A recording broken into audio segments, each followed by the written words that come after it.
Presiden Prabowo Subianto resmi melantik Sudaryono sebagai Kepala Badan Gizi Nasional menggantikan Nadik Sdya. Kepala BGN Sudaryono bilang pekerjaan pertama yang akan menjadi fokus ialah pembenahan tata kelola BGN yang lebih transparan. Bahwa kita sadar, kita mengakui dan kita semua juga tahu bahwa ada masalah dalam tata kelola kita, ya. Bahwa ada penyelewengan, ada pelanggaran hukum bahkan, dan juga ada hal-hal yang lain, ketidaktransparan yang selama ini ada.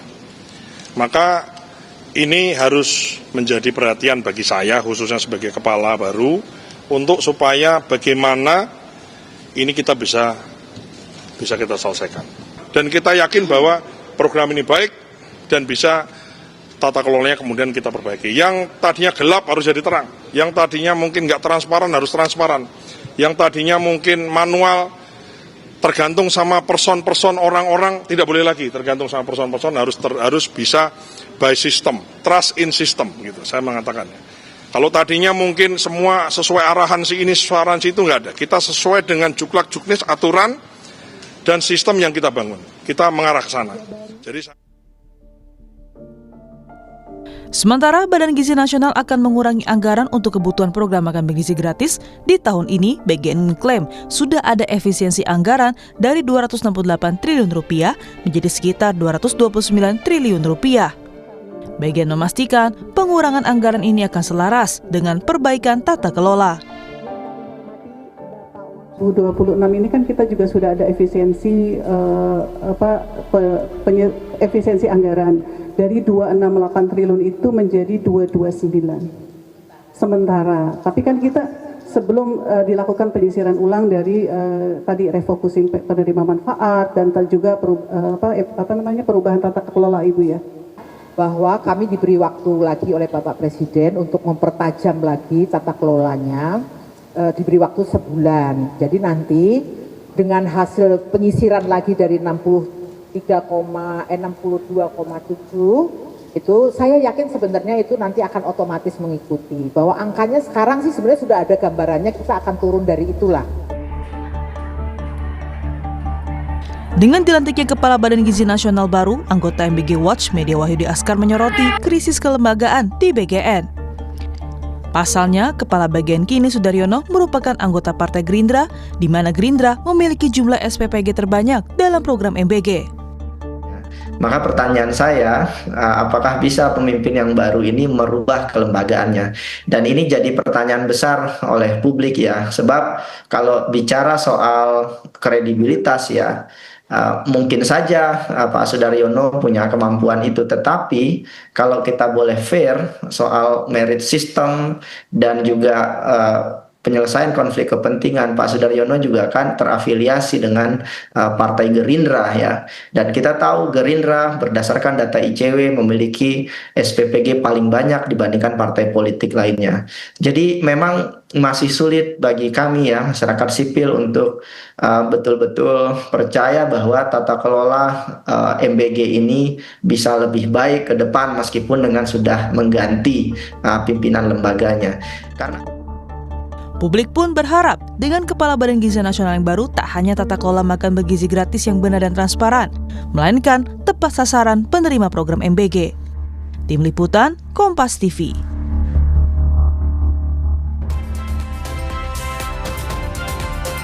Kepala Badan Gizi Nasional Sudaryono bilang pekerjaan pertamanya ialah membenahi tata kelola menjadi prioritas agar berjalan lebih transparan. Di sisi lain, masyarakat menuntut pengelolaan MBG ini lebih transparan dan tepat sasaran.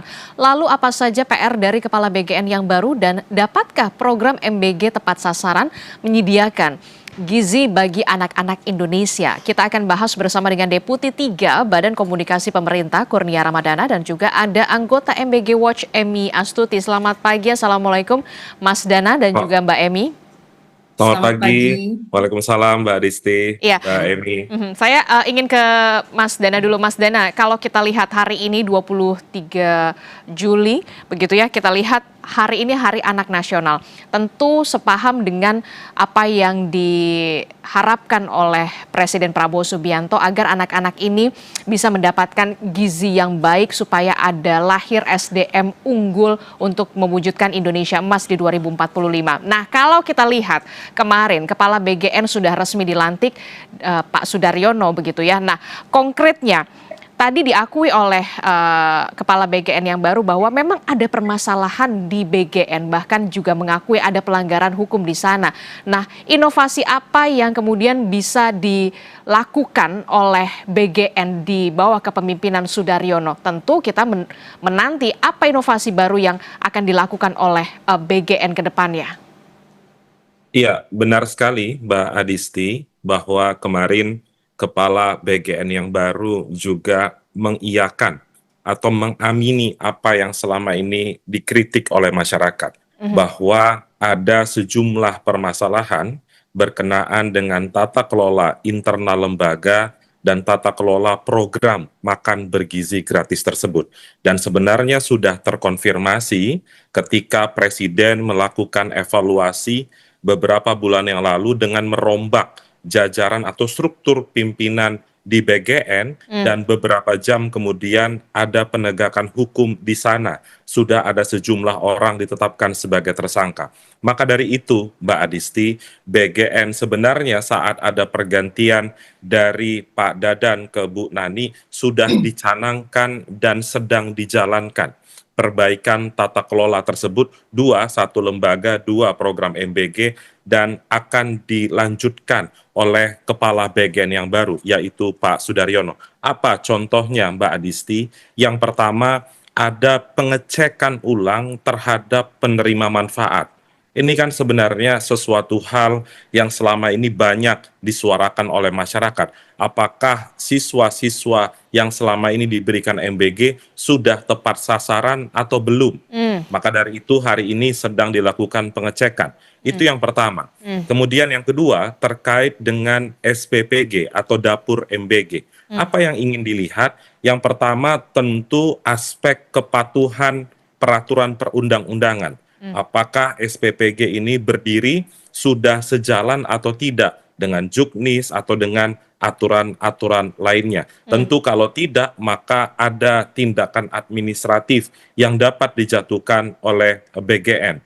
Dan ini semua, Mbak Adisti, dilakukan demi program MBG ini dapat menyasar benar-benar penerima manfaat sebagaimana yang diinginkan oleh Presiden Prabowo Subianto. Karena MBG ini menjadi suatu hal yang penting terkait dengan aspek kesehatan, pendidikan, penyerapan tenaga kerja, dan roda perekonomian yang jalan di tengah masyarakat. Demikian Mbak Adisti. Kalau dari Bakom mengatakan ada pengecekan ulang terkait dengan siapa saja penerima manfaat dari makan bergizi gratis, kemudian SPPG juga dicek lagi begitu ya. Ini bagian dari evaluasi tata kelola transparansi dari program makan bergizi gratis. Nah, kalau dari Mbak Emi, saya ingin tahu juga perspektif dari MBG Watch ini, cukupkah kemudian ketika ada besar-besaran diganti deputinya, kemudian kepala BGN-nya diganti menjadi Sudaryono, kemarin kita lihat bersama. Cukupkah ini untuk bisa dilakukan pembenahan secara total, Mbak Emi?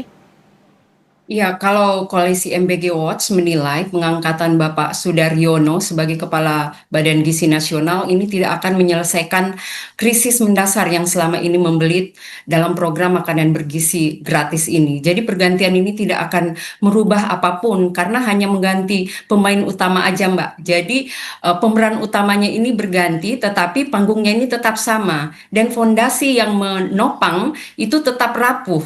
Skenarionya tidak akan berubah. Jadi ini dapat dipastikan bahwa kasus keracunan hingga detik ini masih terus akan terjadi. Begitupun juga dengan kasus korupsi dan juga kasus dan juga masalah-masalah distribusi lainnya dan juga pemborosan anggaran. Ini akan tetap berlanjut. Jadi rotasi pergantian pejabat di BGN ini tidak akan cukup. Jadi ini masalah struktural dan sistemik, Mbak.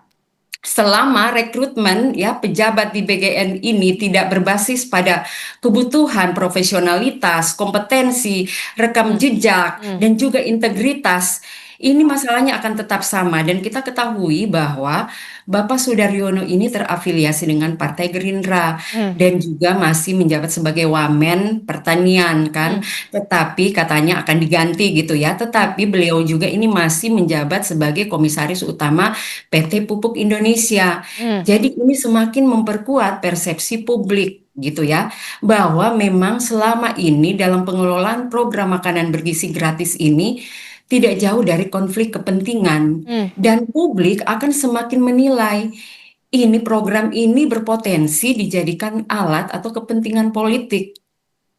Dan juga ya perlu diketahui oleh publik, selama pengelolaan dapur-dapur SPPG ini pelaksananya didominasi oleh pemilik modal besar, orang-orang yang terafiliasi dengan partai politik, aparat keamanan, aparat pertahanan negara yang tidak sesuai dengan mandat konstitusinya, itu jangan pernah kita berharap akan ada perbaikan dalam program ini.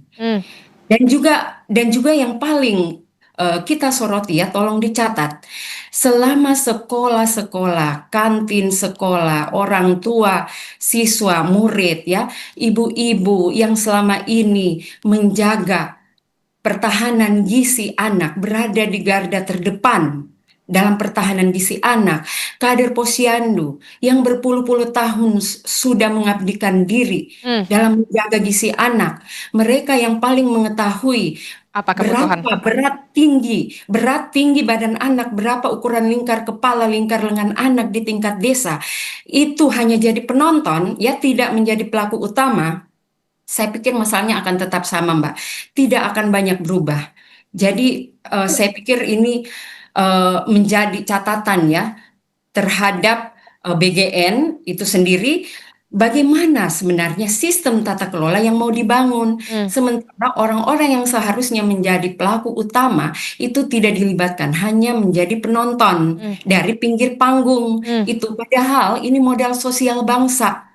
Gitu. Kader Posyandu, Polindes, ibu-ibu PKK yang selama ini menggalakkan kebun gizi keluarga, tanaman obat keluarga, itu tidak dilibatkan, padahal mereka yang selama ini berada di garda depan. Jadi saya pikir tidak akan banyak berubah seperti itu. Oke, Mas Dana, bagaimana Anda bisa menjawab keraguan dari Mbak Emi? Ya, yang pertama, Mbak Adisti, apakah pemerintah mengakui ada permasalahan? Kami akui itu dengan secara sadar. Maka dari itu, ketika kami akui permasalahan itu, ada upaya ingin membenahi hal tersebut. Selama ini masyarakat mengkritik soal pemborosan anggaran, kemudian pemerintah mencoba mendengarkan itu dan melihat lebih lanjut bagaimana struktur anggaran di BGN untuk program MBG. Tadi yang diputar VT Kompas dari angka 268 triliun, saat ini sudah menjadi 229 triliun. Apakah itu akan berhenti? Tentu tidak. Maka dari itu dicek semuanya agar perbaikan-perbaikan tersebut dapat menyasar hal yang utama, anggaran, penerima manfaat, dan legalitas dari banyak SPPG. Kemudian kemarin Mbak Adisti, seperti tadi Mbak Adisti sampaikan kepada Ibu Emi, ada pergantian pejabat eselon 1 5 orang di BGN. Saya ingin memperlihatkan dan menggambarkan bagaimana BGN hari ini mencoba mengintegrasikan kebutuhan dan person to person yang akan menempati jabatan eselon 1. Tadi kan Mbak Emi menyinggung soal merit system. Ada sejumlah gambaran yang bisa BGN perlihatkan terkait dengan pergantian eselon 1 kemarin. Ada 4 paling tidak, Mbak Adisti. Yang pertama, dalam aspek kesehatan, karena pada akhirnya niat dari MBG atau Bapak Presiden tentang keterpenuhan gizi anak, maka dari itu diangkat pejabat dari Kementerian Kesehatan. Kemudian yang kedua, ada kelindan antara program MBG dengan pendidikan. Maka dari itu diangkat dari Kemendikdasmen, pendidikan dasar dan menengah. Yang ketiga, ada problem soal tertib administrasi keuangan. Ditariklah orang Kementerian Keuangan. Dan yang keempat, yang terpenting Mbak Adisti, ada problem soal pengawasan dan penegakan di BGN. Maka dari itu BGN mengangkat pejabat dari BPKP dan Kejaksaan Agung. Bahkan Mbak Adisti, wakil kepala BGN itu adalah wakil yang punya pengalaman panjang soal tertib administrasi dan tata kelola lembaga. Oke. Karena dulunya adalah wakil kepala BPKP. Apa yang saya sampaikan tadi Mbak Aditi, itu semua didapatkan dari masyarakat. Jadi tidak benar kalau masyarakat itu di pinggir panggung. Justru masyarakat ada di tengah panggung, menyuarakan dan pemerintah mendengarkan itu, berusaha untuk mengakomodir kritik-kritik dari masyarakat tersebut. Oke, Demikian, Mbak. itu di pucuk pimpinan pusat. Lalu bagaimana di lapangannya? Seperti apa? Ini kan yang kemudian juga menjadi persoalan yang harus segera dibenahi, tidak hanya di pucuk pimpinan, tapi juga kemudian di lapangan. Tadi disinggung oleh Mbak Emi, harusnya ada pelibatan ibu-ibu PKK, kemudian posyandu di sana, kantin sekolah, orang tua murid, bahkan pihak sekolahnya. Bagaimana Anda bisa menjawab ini? Ya, yang pertama Mbak Disti, bagaimana yang terlihat di lapangan. Mbak Disti, kalau dibuka, saya ambil contoh, dibuka sosial media, ada banyak sekali kritik tentang MBG, tentang dapur yang tidak layak, makanan yang tidak sehat sehingga menyebabkan anak keracunan. Maka dari itu Mbak Adisti, dari masukan masyarakat itu, pemerintah atau BGN menjatuhkan sanksi administratif berupa mensuspend ribuan SPPG. Tentu itu tidak bisa dijauhkan dari masukan masyarakat. Itu yang pertama. Kemudian yang kedua Mbak Adisti, soal kantin sekolah saya rasa itu masih dalam proses kajian di Oke. dalam BGN sendiri untuk diperbaiki ke depan. Demikian Mbak Adisti. Oke, silahkan responnya Mbak Emi. Iya, jadi saya mau soroti ya tentang program makanan bergizi gratis ini yang hingga saat ini semua provinsi, semua daerah itu masih mendapatkan. Nah, ini agenda pemerintah yang prioritas sebenarnya seperti apa? Karena tidak semua provinsi, daerah itu punya masalah dan kebutuhan yang sama terkait kesehatan khususnya gizi ini. Ada provinsi-provinsi dengan angka prevalensi tertinggi. Sekarang kalau kita mau ambil yang top 3, itu ada Nusa Tenggara Timur, berada di angka 37% angka prevalensi stuntingnya. Iya, terus kemudian Sulawesi Barat 35,4%. Terus kemudian Papua Barat Daya 30,5%. Kalau mau top 3 ya ini dulu gitu. Jangan mau disamaratakan semuanya. Ini semua provinsi dapatkan.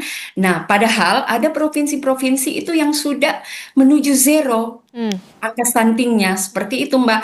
Begitupun juga dengan penerima manfaat ini. Seharusnya kan spesifik kepada kelompok rentan dan yang paling membutuhkan. Siapa itu? Ibu hamil, ibu menyusui, kemudian balita. Ini kan semua anak dapat. SD, SMP, SMA, baik kelas ekonomi yang menengah ke atas ya, orang kaya pun dapat, dan juga yang kelas ekonomi menengah juga dapat. Nah, ini tidak ada prioritas seperti itu.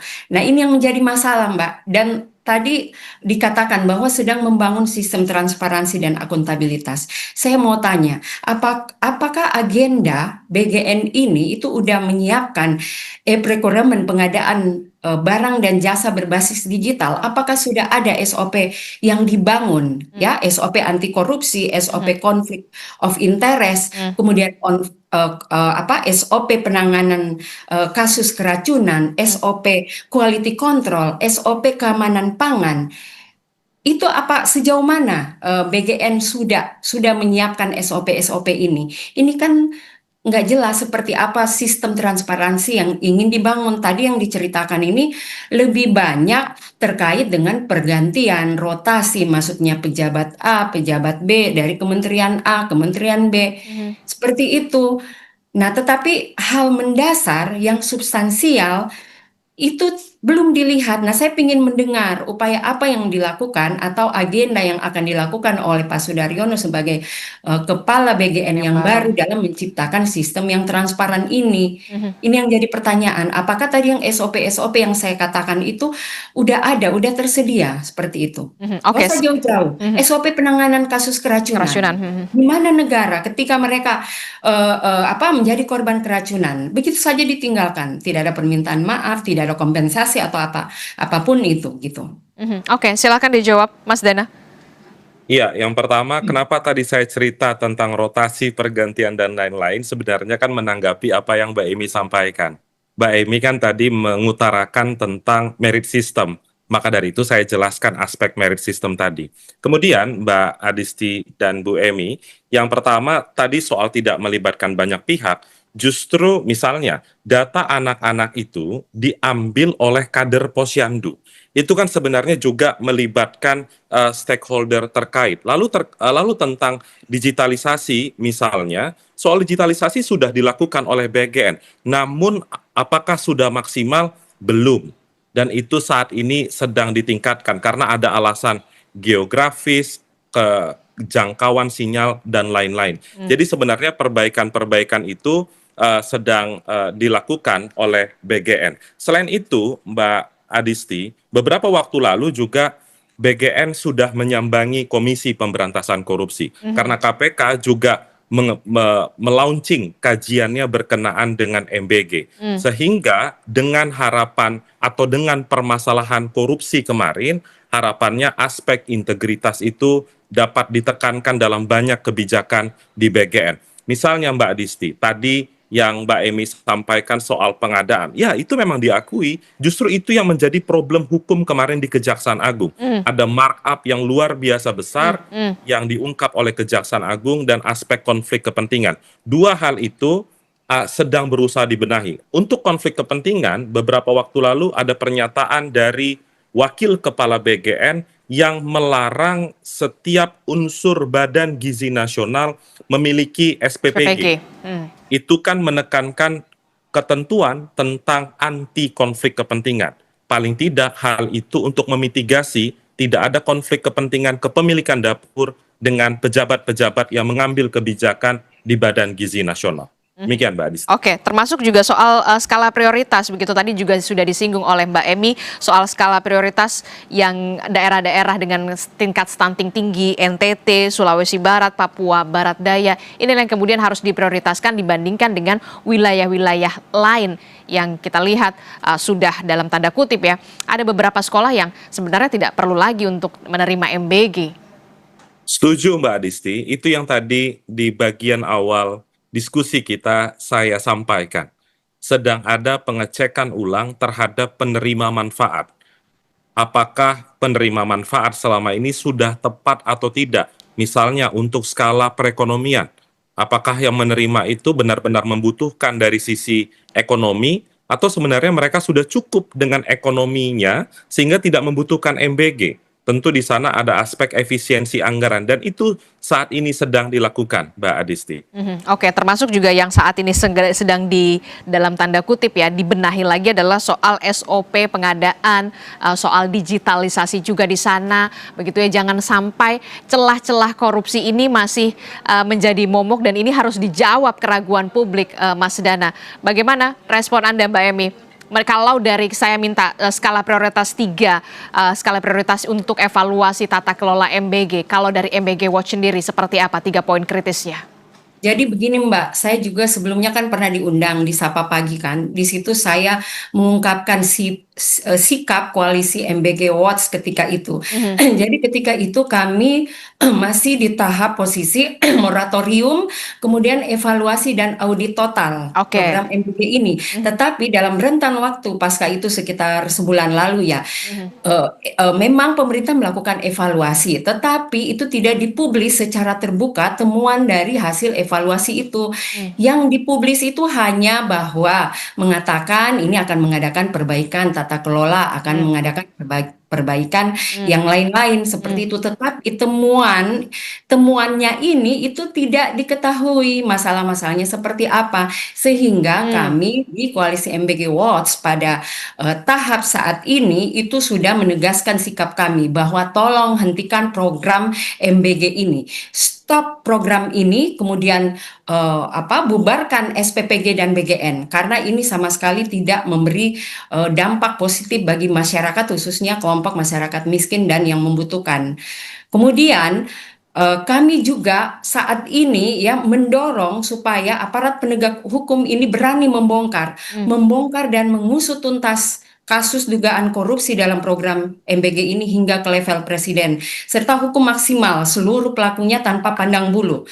Kemudian yang ketiga, posisi kami itu meminta untuk seluruh anggaran MBG ini dikembalikan kepada sektor pendidikan yang selama ini udah dirampas seperti itu. Kemudian kembalikan ke sektor kesehatan. Lebih baik anggaran MBG ini itu digunakan membeli alat-alat kesehatan ya di pulau-pulau yang prioritas, di provinsi-provinsi yang prioritas. Terus terang saya mewawancarai kader Posyandu di 8 provinsi Pulau Flores di NTT, karena kami sendiri punya program di sana. Di NTT, kemudian di Sulawesi Barat, ini top 3, kami punya program nutrisi di sana. Itu menemukan bahwa 90% alat kesehatan di Polindes itu rusak. Mending ya, ini anggaran program MBG dialokasikan ke sektor kesehatan untuk memenuhi keterbatasan alat-alat kesehatan ini. Kembalikan tupoksi kementerian yang selama ini memiliki pengalaman dalam pengelolaan gizi. Siapa? Kementerian Kesehatan.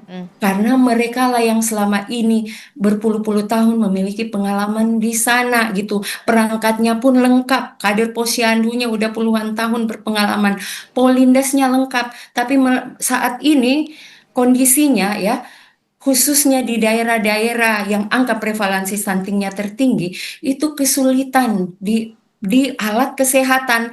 Bagaimana mereka mau mengukur tinggi berat badan anak, ya, lingkar kepala, kalau semua alatnya Rusak. tidak ada, rusak. Iya, coba dicek di Sepulau Flores loh. Cek di sana, itu semua alat kesehatannya rusak. Mereka tidak bisa membeli lagi menggunakan, mau mengharap alokasi dana desa, udah nggak cukup dari dana desa. Oke. Nggak ada. Timbangan pun aja, timbangan bayi yang digital itu mereka harus patungan membeli. Itu saya mewawancarai kader Posyandu dan Oke. kepala Polindes di Kabupaten Sika, Maumere, Oke. di desa Kolisia, ya. Itu dicatat. Jadi mereka bayangkan patungan 2.000, masyarakat patungan 2.000 untuk membeli alat timbangan digital bayi. Seperti itu. Jadi lebih baik dialokasikan ke sana, dan juga termasuk alokasikan ke sektor perlindungan sosial, khususnya untuk masyarakat miskin dan rentan. Jadi posisi kami, sikap kami sekarang ini 3. Sangat sulit untuk kita berharap ada perbaikan. Kita sudah lihat perjalanannya dari setahun dipimpin Dadang, kemudian diganti Bu Nani, kemudian sekarang lagi Pak Sudaryono. Dengan konflik kepentingan seperti itu, rangkap jabatan, kita tidak bisa berharap banyak. Mas Dana, terakhir Mas Dana, ada berbagai macam masukan dari MBG Watch, salah satunya adalah tadi dikatakan ada berbagai macam temuan yang sebenarnya bisa dialokasikan anggarannya kepada pos-pos yang lebih membutuhkan. Iya, saya rasa kalau kesimpulannya adalah MBG ini harus dihentikan, kami anggap kesimpulan itu melompat dari permasalahan ya. Bahwa ada permasalahan yang tadi Mbak Emi sampaikan, ada sederet permasalahan, kami sepakat dengan itu dan sedang diperbaiki. Dan kalau merujuk pada data, saya ambil data misalnya per akhir Mei tahun 2026 ya Mbak Adisti. Penerima manfaat dari program MBG itu menyentuh angka 62,7 juta orang. Jumlah SPPG ada 29,8 ribu, dan penyerapan tenaga kerja baru itu 1,3 juta orang. Jadi sebenarnya tidak tepat juga kalau gebiah uyah mengatakan bahwa MBG ini problem semua isinya. Karena toh faktanya hari ini itu ada sejumlah hal positif yang dapat ditarik dari program MBG. Dan juga Mbak Adisti, roda perekonomian masyarakat itu bergerak dengan adanya makan bergizi gratis.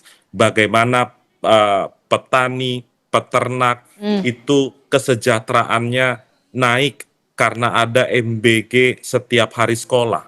Ada banyak anak siswa yang selama ini kekurangan gizi dan juga angka stuntingnya tinggi, dan dengan adanya MBG justru itu tujuan utamanya. Jadi Mbak Adisti, kami tidak masalah dengan masukan-masukan dan berterima kasih kepada MBG Watch karena kritik-kritik tersebut kami jadikan bahan evaluasi untuk mengeluarkan kebijakan-kebijakan pengawasan, dan evaluasi itu tetap dilakukan oleh pemerintah, baik saat pergantian kepada Bu Nani maupun saat sekarang dipimpin oleh Mas Sudaryono.